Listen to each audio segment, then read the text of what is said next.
It's the Andy Griffith Show, Facts and Trivia, with your host, Bob Snap.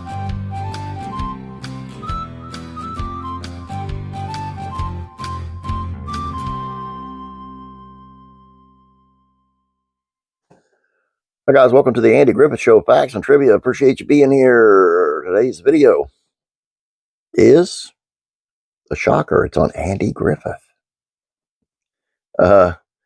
And how he hit a sweet tribute to his wife in the episode Opie Loves Helen.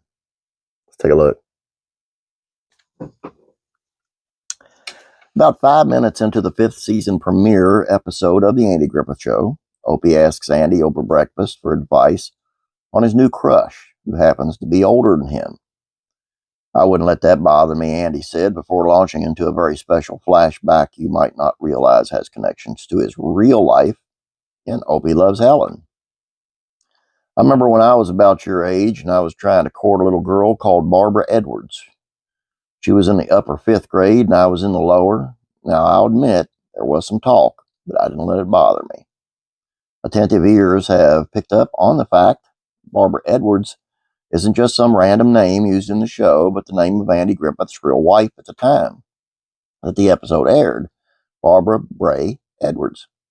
And in case you were wondering, I do know the real story of how Andy courted the real Barbara Edwards, thanks to the meticulous history of Andy's life kept in Daniel Device's 2015 book, Andy and Dawn, The Making of a Friendship, and a classic American TV show.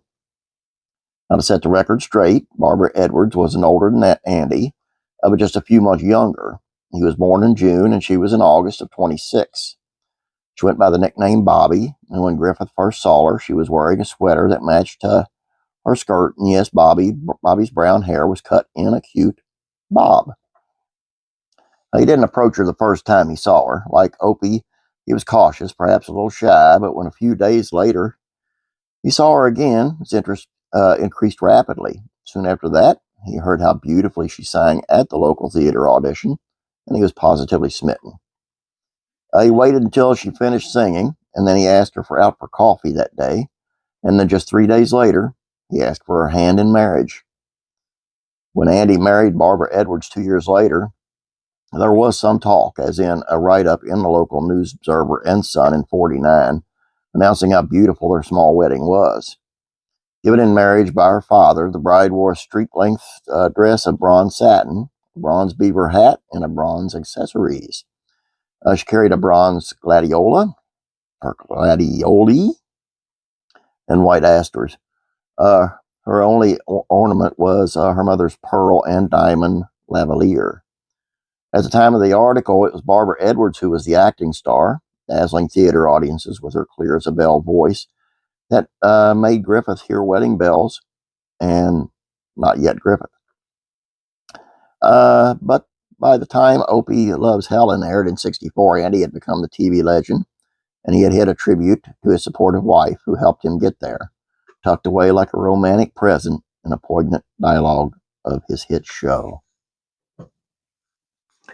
Found this, and I thought this was really neat. I didn't pick up on it. I'll be honest with you. I did not pick up on it. Curious to know in the comments if any of you did. That's all I have for you. Please don't forget about classic rock and country music, facts, and trivia. Head on over there. Please subscribe. Thank you very much. Have a great day. God bless. I'll be praying for you.